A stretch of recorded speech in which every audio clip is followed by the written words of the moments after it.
Hello, everybody. Welcome back to the Drive Pink Dialogue. It is the 96th minute of Inter Miami's game against the Philadelphia Union. It is currently 3-3, and I thought I would go live a little bit early just to see if something amazing happens. Oh, DJJ just puts it just wide for Philadelphia.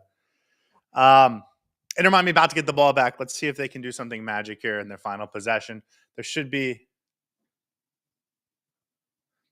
a little bit of time left because of the VAR review on the Federico Redondo potential elbow. But hopefully Inter Miami can get an extra goal here at the very end.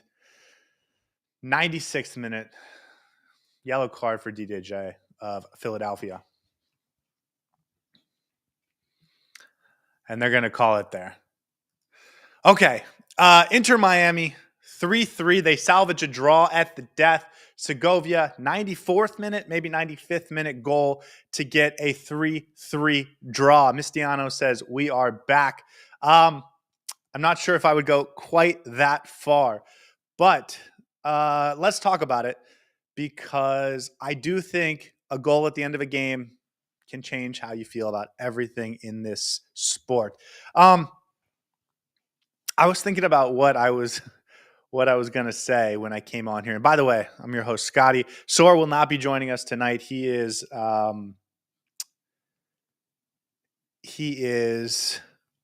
don't really remember at this moment. I think he's away for the weekend. I think he'll be back tomorrow. So I apologize, but it's just me, no dialogue, just a monologue today. Inter Miami gets beat up in the first half, I think. They had some nice run of possession for about 20 minutes in that first half, maybe from minute 15 to minute 35, something like that. I thought it looked really nice, but it didn't result in any goals. Philadelphia looks good in the first 10 minutes of the half and the last 10 minutes of the half and go into halftime with a 2-0 lead. So that was disappointing. Second half, Inter Miami comes out and gets a second goal. I actually thought it looked pretty poor for much of the beginning part of the second half. But then they get the goal. Toto Avila steps up, puts a cross into Alba. I think it got intercepted by Messi and then still pushed over to Alba. He makes the run into the box. I'm sorry, not Alba, Noah Allen. Noah Allen puts the cross in. Allende scores. And then right after that, Talasco Segovia and Chelo Wigan come on. And instead of Lujan coming off, it is Toto Avios who just started that play. And then obviously Ian Frey at right back. So that was a disappointing substitution window. And not long after, I thought the game really broke away from Inter Miami. Philadelphia scores their third goal, and it was another really disappointing 15-minute period for Inter Miami where they were getting beat up defensively, especially in transition. Philadelphia had a number of opportunities to score a fourth goal. Obviously, when they scored the third goal, they probably thought they put the game away, but Inter Miami able to make a comeback. They needed that fourth goal, and they didn't take advantage, even though they had a number of opportunities. And then the last 10 minutes of the game go Inter Miami's way. Lionel Messi steps up and hits a free kick. I think Solana jinxed it in the pregame show because he said that Lionel Messi hadn't made a free kick goal in over 365 days. Here it is, puts it in the back of the net. It's 3-2, and then at the death, Talasco Segovia, ball fumble to his feet, but he's there, he's calm, and he's cool under pressure, and he makes it 3-3 to end the game. I want to hear from you guys. This is the raw reaction because I really did have a huge, not a monologue, but I had the workings of a monologue going about this team and where it's at, and I do wonder if this changes everything. And so I want to hear from you guys, and so please do get in the chat or the comment section afterwards. Inter Miami, not great at set pieces. I think that was probably the storyline of this defense for today, and not great in transition. And that is not something Inter Miami is foreign to. This time a year ago, their two weaknesses defensively were transition opportunities and set piece opportunities.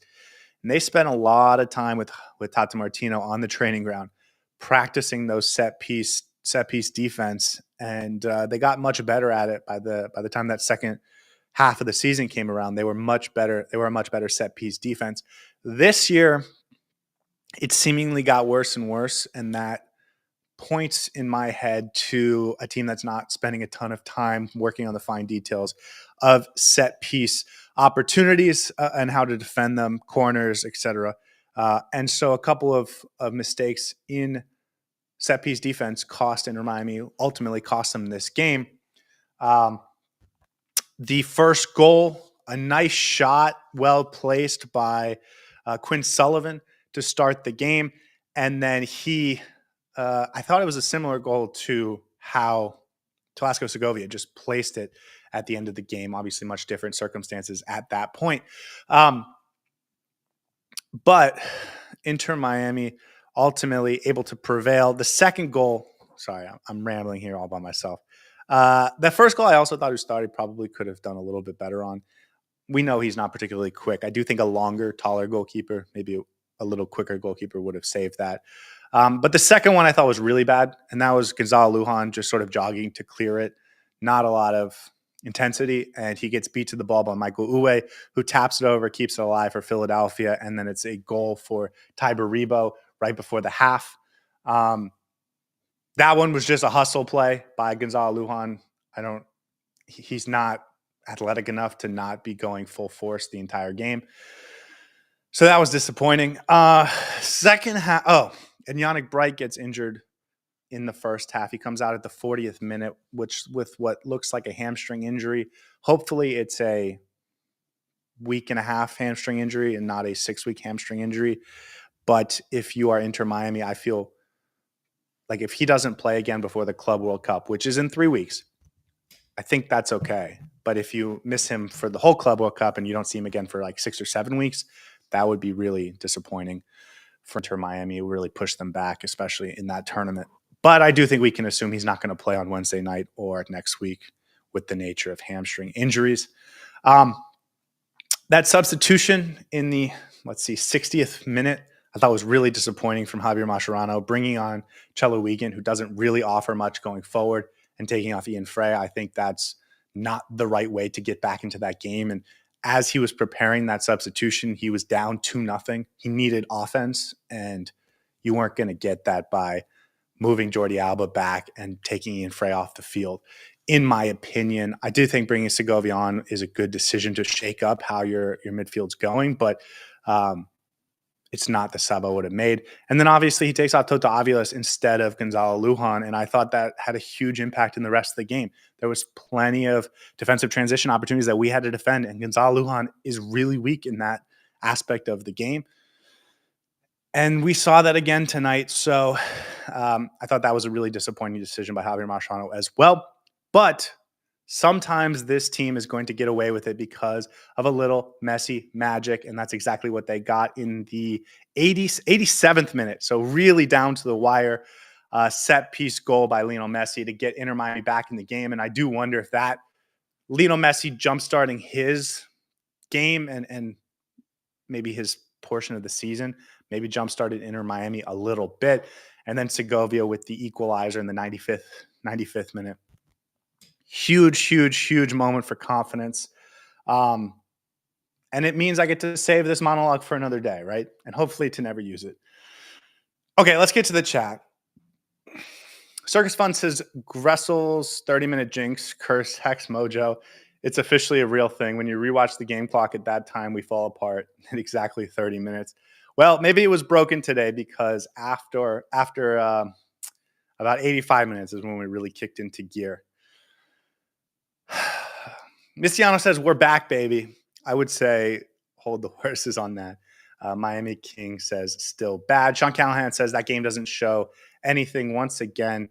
I'm going to get to the bigger picture again after I get through some of these chats, because I do think that there are some things to be learned, and we'll get into that. And obviously tomorrow we'll do a more in-depth game breakdown. Sean says, if you feel good about that tie, then you are missing the point. Paulo says that goal just saved Masha's job. RIP. We could talk about that as well. Let's talk about the Mascherano right now.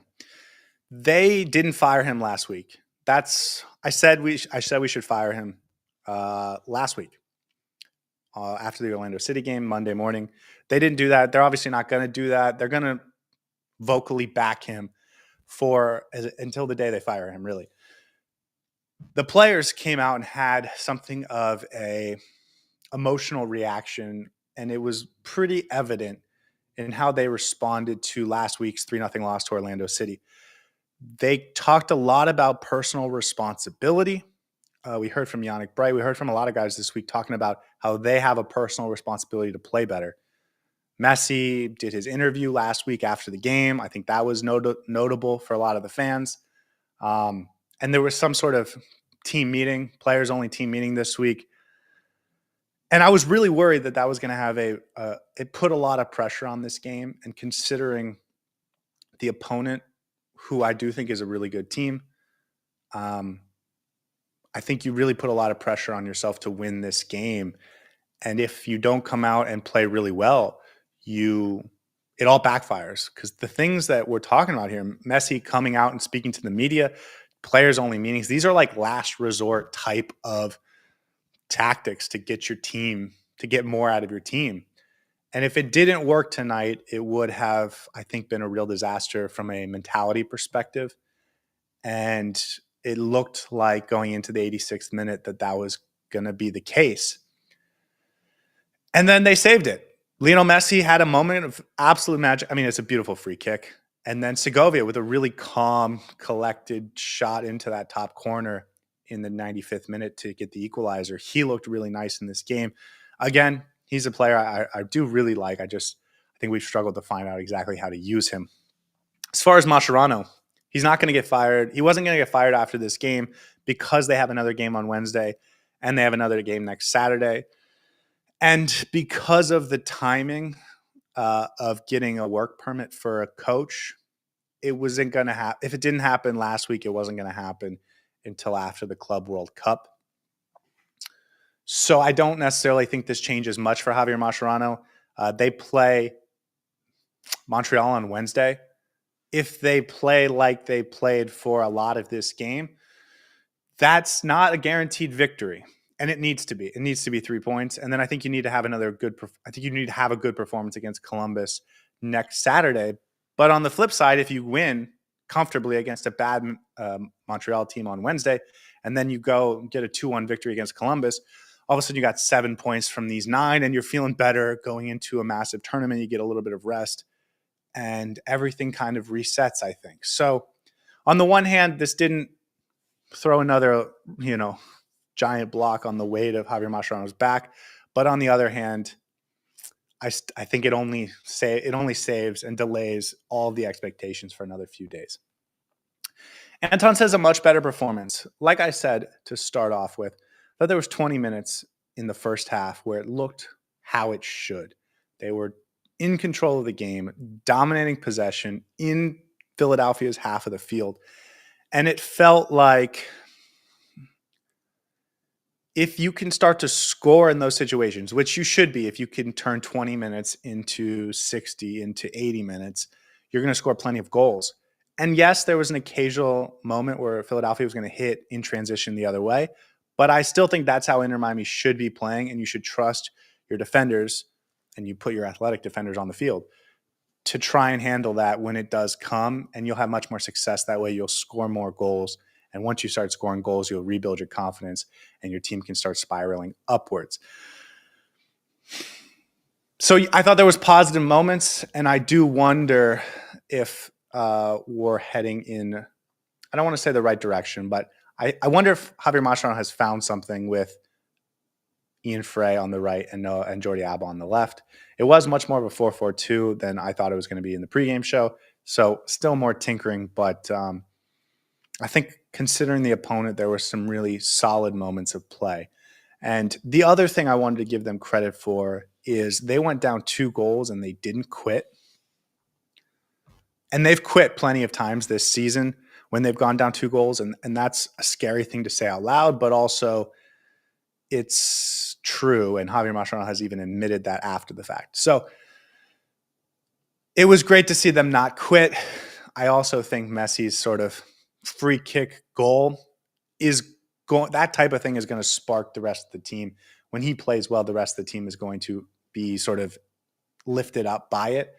And so I thought that was a big moment. I think if he doesn't hit that, Inter Miami's not going to score again in this game. So it is what it is.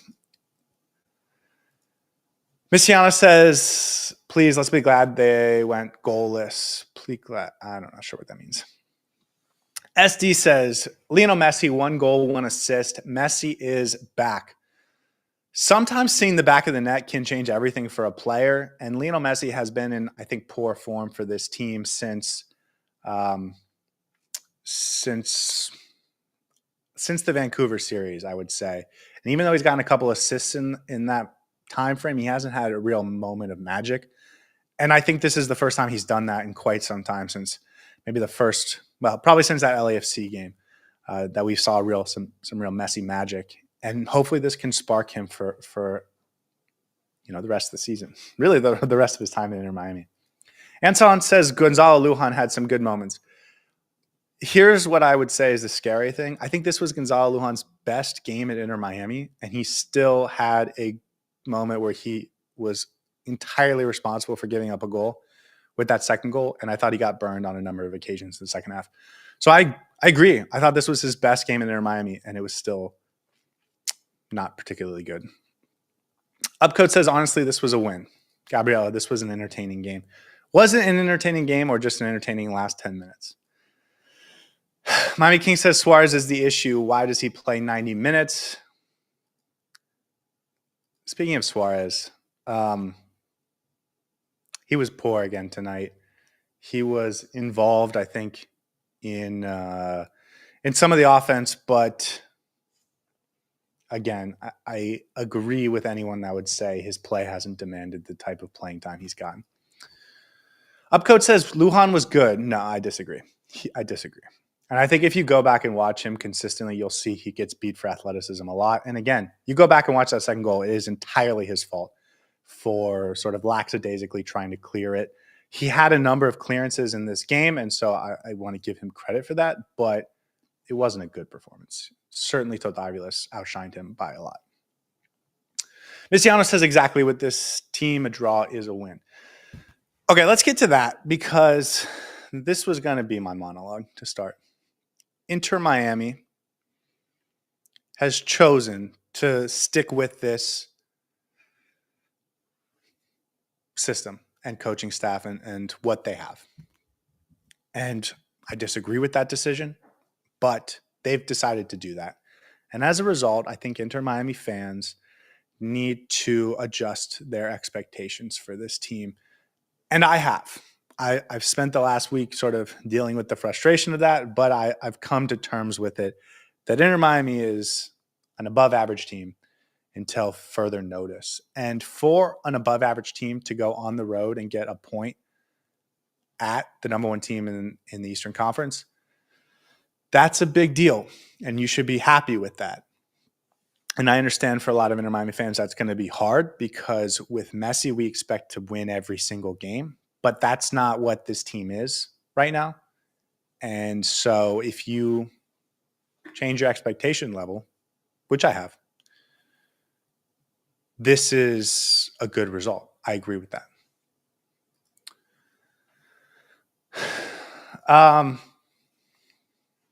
Upcode says the best thing is we went down and we actually fought back. First time in forever. Yeah. Like I said, I mentioned this. They actually came back and they didn't quit after 2 goals down. But I do think the Lionel Messi goal sparked them in a way that wouldn't have happened without that. I think they needed a moment of magic for Messi. And they got it and they responded to it. And hopefully they can carry that forward.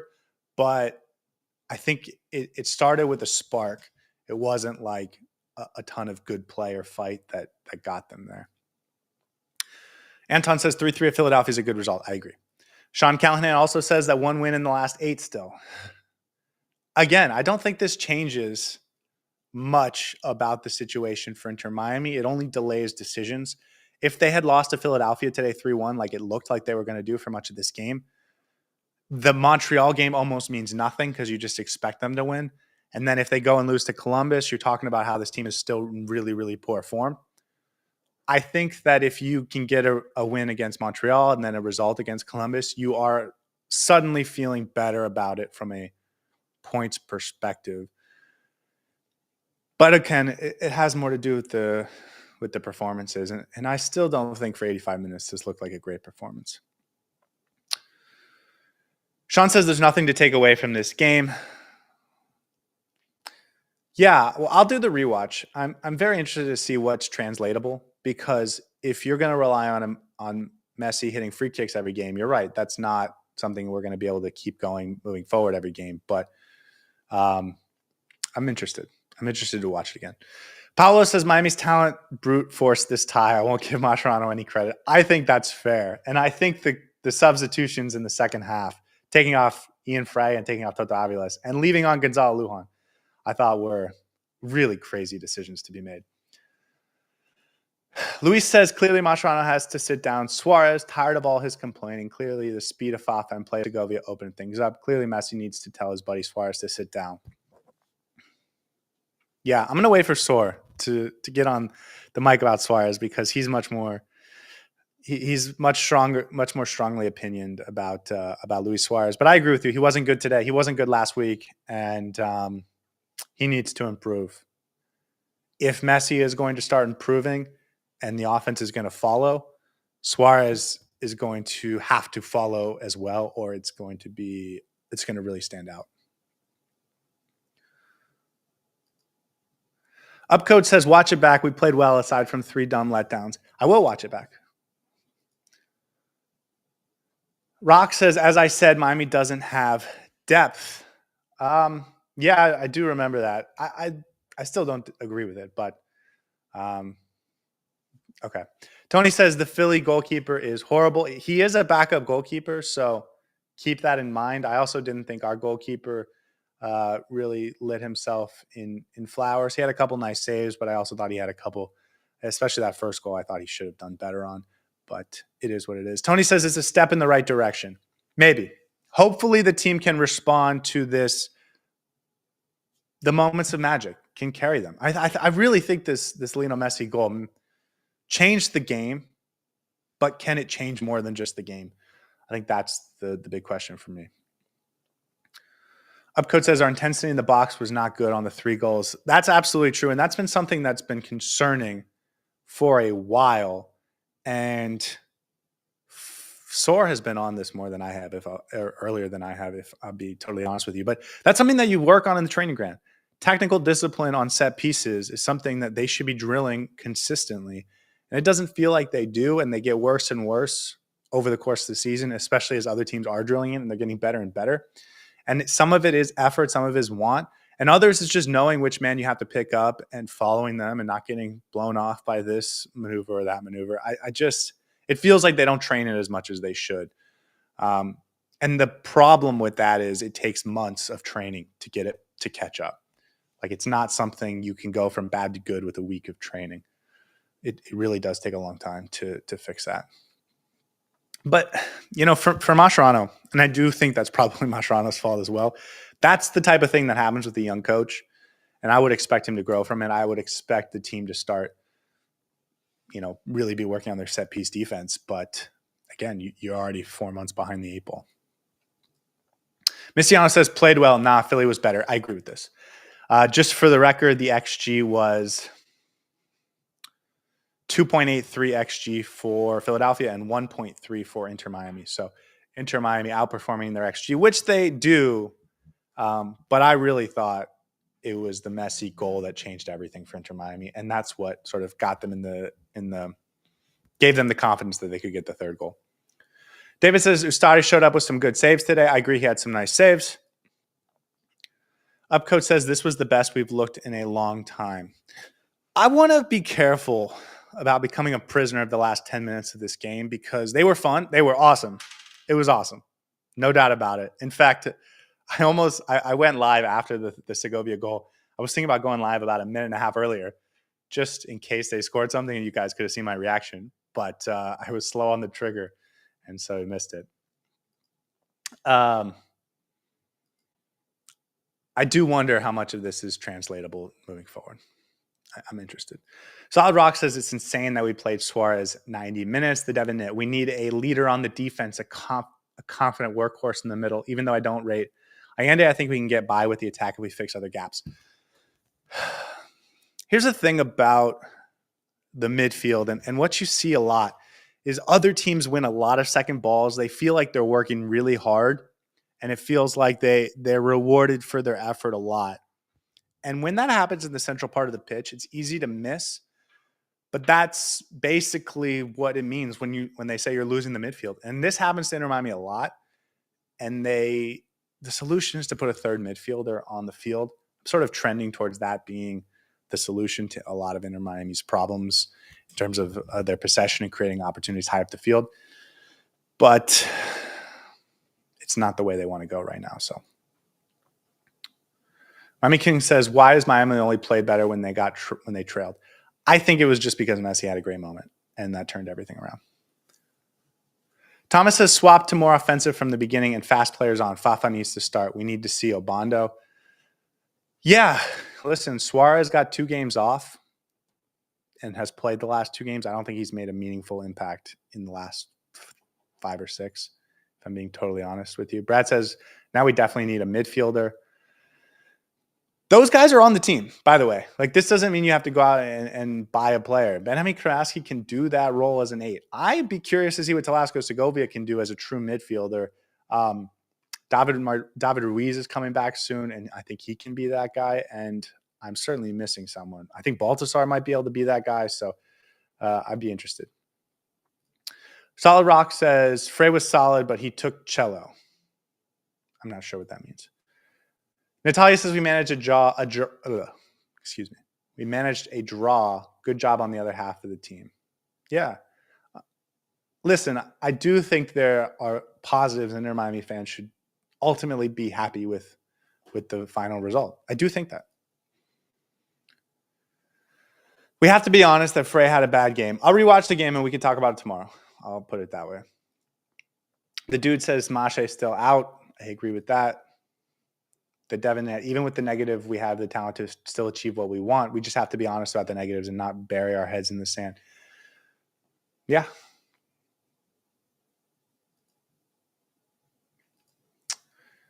Luis says it's clear that this is a system issue. Segovia has quality as Allende, and Fafa, clearly this is a coach that can't imagine at all how to position these players in the right system and rotation. You are speaking to the right audience, Luis. Brad says Suarez needs to sit on the bench. Sean says Quinn Sullivan is him, though. He had a great game. He really did. I think Inter Miami has played Philadelphia a lot over the last couple of years. And Quinn Sullivan, I think, in a lot of those games has not been particularly good. And so I do think Inter Miami fans probably have a negative opinion or a disappointing opinion. How do I put this? They don't think as highly of him as they should because he's a really good player, and he showed that tonight.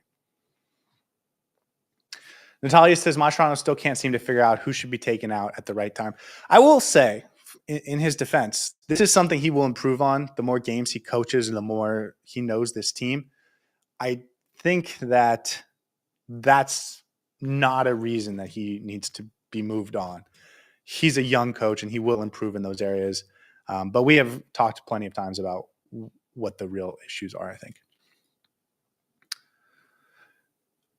Craig says, for the first time this year, I felt they fought in the last 15 minutes. We're too talented to celebrate a draw, but that was a good result. And Philadelphia's third goal was offsides. Oh, yeah.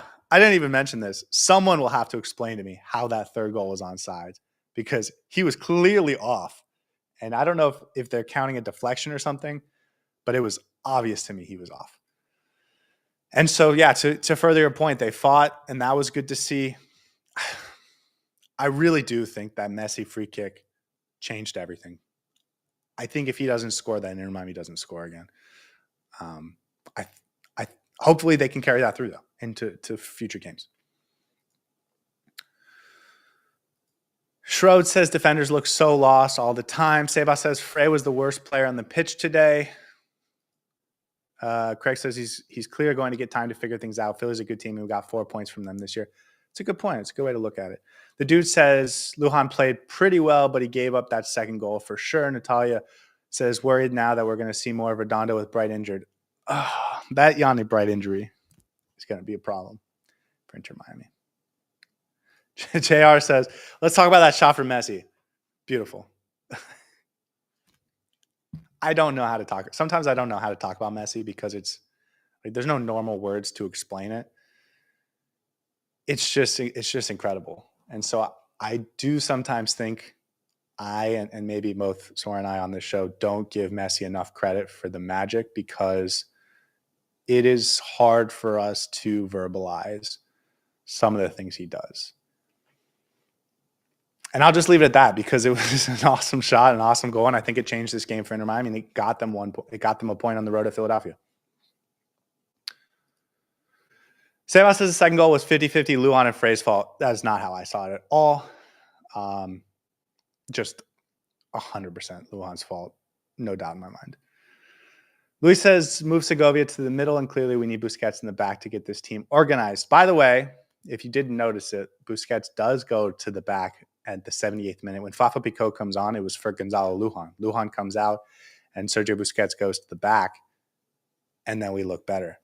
I think we saw a similar thing 2 games ago. A couple games ago, we saw him go to the back, and we saw some fight out of this team. And I mentioned it, but I didn't want to cause, say causation and correlation were the same. But I think I'm going to pay more attention than the rewatch. Luis says Tata had to do that last year in regards to Busquets going to the back line. This team needs to come out from the back organized. Daniel says this draw means Mascherano is staying beyond the Club World Cup. I'm done. Again, guys, if you had asked me in the 85th minute what this Club World Cup was going to look like, I would have said they were going to lose every game 6-0. And so I don't think 10 awesome, exciting, fun minutes that resulted in Inter Miami getting a draw on the road to Philadelphia should genuinely change my mind on how this team's future is looking, especially without Yannick Bright. It was awesome. It was fun, and I'm going to enjoy it. And I'm not really going to worry about what comes next right now, if I'm being honest with you. Nuno says, beyond not so sure since Miami will get pounded by Palmeiras and Porto. The dude says, please like. Guys, do please hit the like button. We get to do a raw reaction instead of some hair and therapy. And it feels like it's been a while since we've done that. So do hit the like button for me. Benjamin says, it should have been Falcon for Lujan, and you can even throw Ancello, but as a center back and keep Frey so he can push up.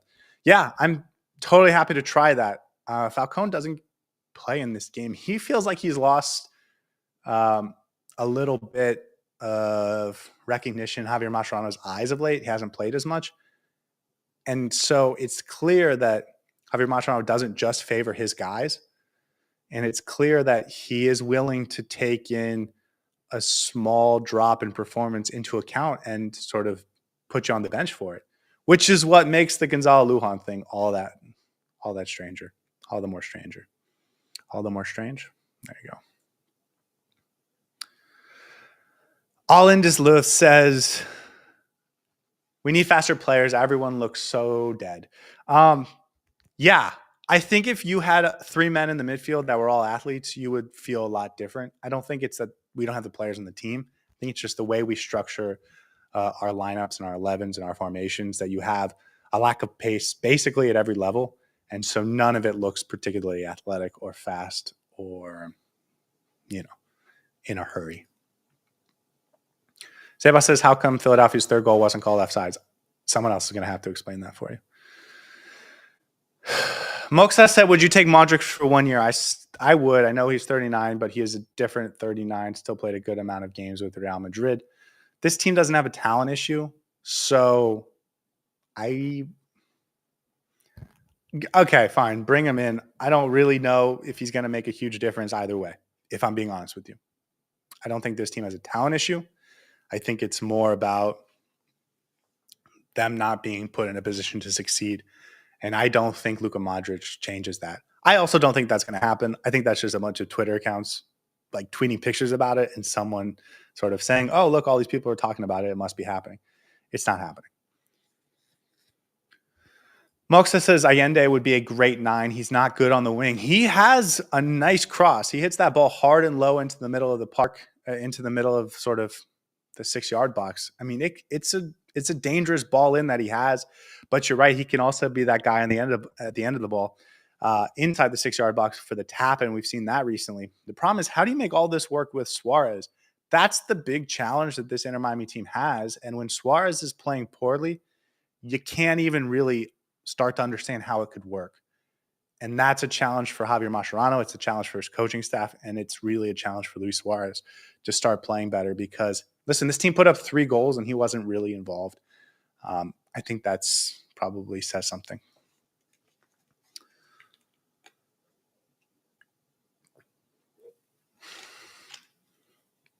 Seba says, by the way, not sure why, but Messi wasn't credited with the assist for the 3rd goal. That's because it went through the legs and it was sort of a dispossession, I think. Could get changed, but that doesn't really surprise me. Thoy says that I thought the 3rd goal was offsides. I agree. Natalia says this star. It's been a while since the team really made a big effort to fight back towards the end. That's probably the biggest positive takeaway from me. They fought until the final whistle, and Messi had his moment, and I thought the team really responded to it. Ash says, what would it take for the team to get into good form? Do you mean like stylistically or what kind of results are you looking for? Answer me that question and I'll answer it. Quasar says, why did they save Mascherano? Mistiano says Messi's playing too deep in the midfield, getting overrun. Defensively, poor set pieces, poor corners, poor all signs of a bad coach. And yet he never benches Lujan. Yeah, I agree.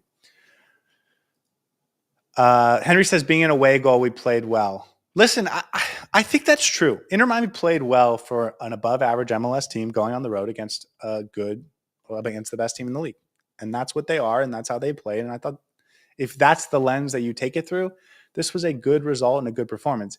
If you think about it like Inter Miami should be dominating every game, then you would be disappointed with it. But I think that's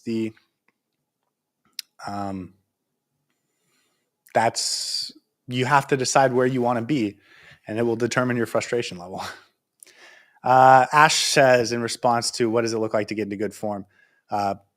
Says performance and passing the eye test. For me, I want the offense to click in a way that leads through Messi. And I didn't think the offense clicked today until the last 10 minutes. And then in the last 10 minutes, it clicked extraordinarily well through Messi. So if I can see the team being consistently dangerous for not just 10 minutes, but 30 minutes of every half for a week or two in a row, 3, 4, 5 games in a row. And it's running through Messi because ultimately whatever Inter Miami does, if they go away from something to try and spark something, like it's always going to end up going back through Messi. And it has to because this is the MLS. And you need your star players to be your star players.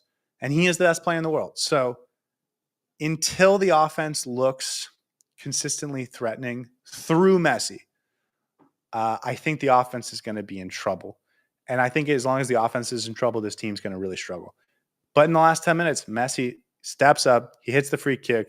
They don't quit. They keep getting it to him. He keeps pushing it wide and back and forcing the defense to make adjustments. And ultimately, they made the bad adjustment. I think it was Lukic at the end who misses it, misses sort of the clearance, and it falls to Segovia, and he puts it in the back of the net. So that to me is how you're going to start to see good form return. And then when you're talking about the defense, I think it's going to be about changing the personnel.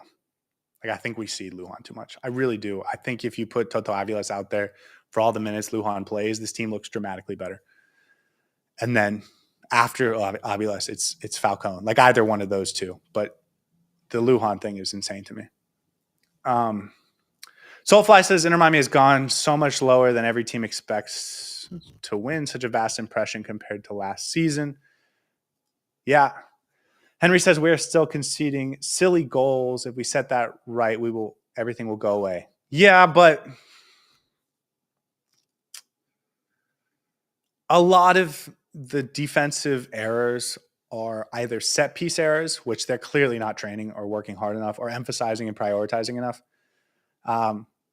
or the team's getting beat in transition a lot.